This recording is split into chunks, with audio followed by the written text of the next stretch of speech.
essas pessoas, elas podem desenvolver, não sei se é todas que comentei essas atrocidades, que são diagnosticadas como psicopatas. Elas podem estar desenvolvendo essa psicopatia vindo desses... Não, eu acho que o psicopata só nasce vindo psicopata. Não tem como ele se tornar, tem? Não, ele se torna. Ele se torna? É. Caramba. Transtorno de conduta.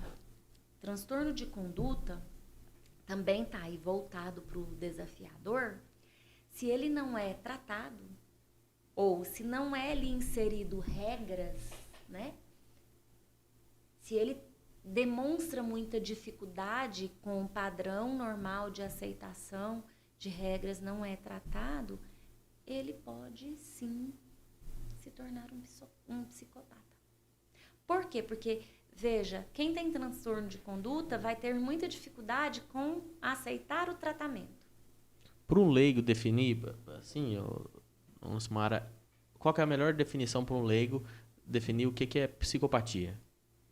Para poder entender melhor. Veja só, o psicopata, ele vai se desenvolvendo no decorrer da sua história de vida, né? O cérebro não só de um psicopata, de todo indivíduo que tem um transtorno psicológico, ele não consegue fazer, né, o processo ali com os neurotransmissores, por exemplo, para a gente ficar tranquilo, né? Buscar uma qualidade de vida, buscar uma sensação de felicidade, por exemplo, nós precisamos produzir dopamina, serotonina e oxitocina. Então, quem tem não só a psicopatia, mas qualquer outro transtorno, essa produção é muito escassa. Então, ela vai precisar de uma medicação. O de conduta, tanto quanto o psicopata, ele não vai aceitar a medicação, ele não aceita o tratamento, né? Então, ele é frio. A gente chama de apatia. Então, é a pessoa apática. Incapaz sem sentimentos. Ela tem coragem tanto de fazer o mal para alguém, quanto de fazer o próprio mal. Então, assim, em situações, ela vai usar a sua própria vida como mecanismo ali para chamar atenção. Então, é uma pessoa que sempre, na fase aí do conduta ainda, vai ter falas de atentar contra a sua própria vida, ou insinuar que conseguiria e que tem coragem de acabar com a vida de fulano ou de Beltrano, entendeu? Então, a psicopatia, ela vem de um histórico de contribuição genética, né? E também ambiental. Como o transtorno de conduta, ele também vai levar o indivíduo aí a buscar droga, sexo, compra, pornografia. Comer, comida também, né?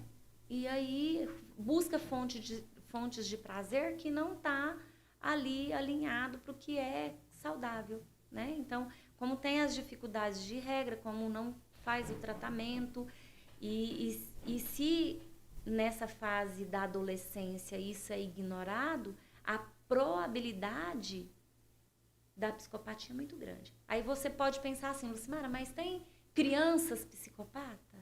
Tem.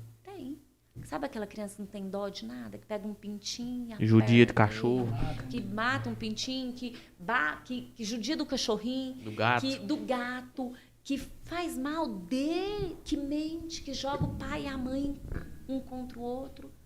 Característica. Só que o problema não é problema, né? Nós não podemos diagnosticar antes da fase adulta. Então, um diagnóstico ele só vai acontecer a partir dos 17 anos, com relação a transtornos de personalidades. É porque, tipo, eles antes não tem a personalidade formada, né?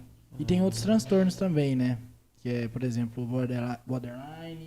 Qual que é os outros mesmo aqui? Você lembra de algum outro? Tem o borderline, tem o histriônico, tem o narcisista, tem o antissocial. O que não falta é transtorno. Meu Deus do céu, tem muito. Né? Tem a bipolaridade. Então, assim, é uma diversidade de transtornos. E aí a gente pensa, gente, né? Como que uma pessoa, por exemplo, vamos pegar um filho muito amado, muito esperado, e os pais criam com muito amor, com muito cuidado, e como que ele se torna um borderline ou um bipolar? Geralmente porque tem uma predisposição genética, ou seja, paterna ou materna deve ter problemas psicológicos. Então, Hereditário. Hereditário. Então, existe essa genética que contribui e tem fatores ambientais que contribuem também. Então, um pai muito rígido, muito bravo, né, que não permite ali. Uma criança, por exemplo, ela pode desenvolver aí na infância um TDAH, por exemplo. Um TDAH com déficit de... Porque o TDAH é atenção, hiperatividade e impulsividade. Então, no quadro da atenção, no quadro não tem problema se fosse só atenção. Porque aí a gente trataria, né, treinaria essa mente para desenvolver a atenção.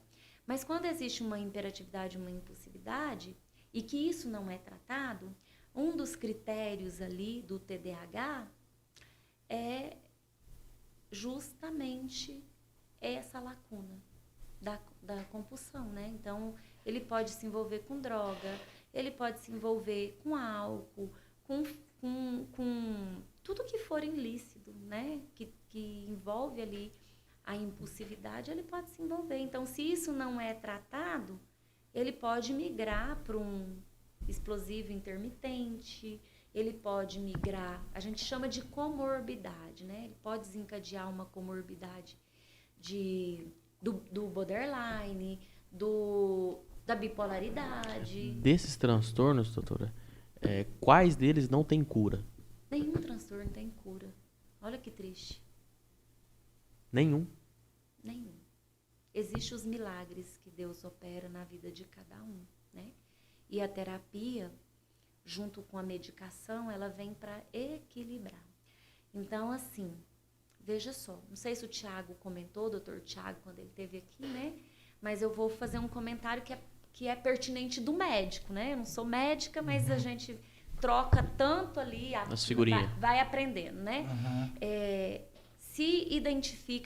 Se realiza um diagnóstico de um transtorno, o tratamento desse transtorno precisa ter a durabilidade de 12 meses. Se dentro desses 12 meses ficou tudo tranquilo, não teve, né, nenhuma crise, conseguiu controlar, o médico vai tentar tirar a medicação. Se no prazo de 12 meses ele não tiver nenhuma crise, não quer dizer que ele esteja curado. Quer dizer que ele vai poder ter alta da medicação.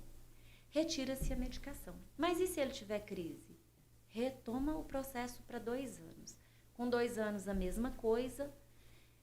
Se teve crise, retoma o processo para 5 anos. 5 anos, tenta fazer o desmame novamente da medicação. Se durante 5 anos ele não teve nenhuma crise, tranquilo.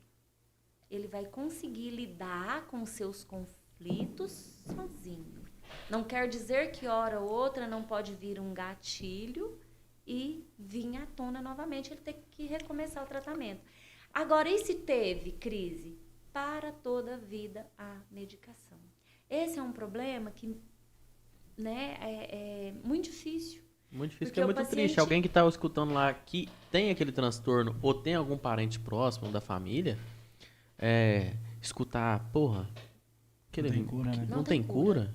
Não tem cura. Mas tem tratamento, a pessoa vai amenizar, vai saber viver com aquilo, né? Se ele teve alta medicamentosa e se ele realizou um processo terapêutico, né?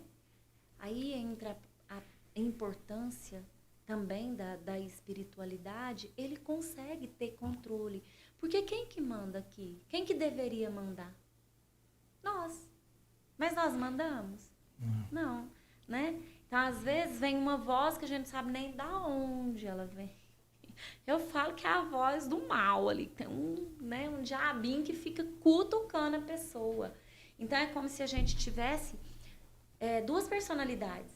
Eu, pessoa, e minha mente. O subjugador lá, vamos dizer. Quem é esse vilão? O nosso inconsciente.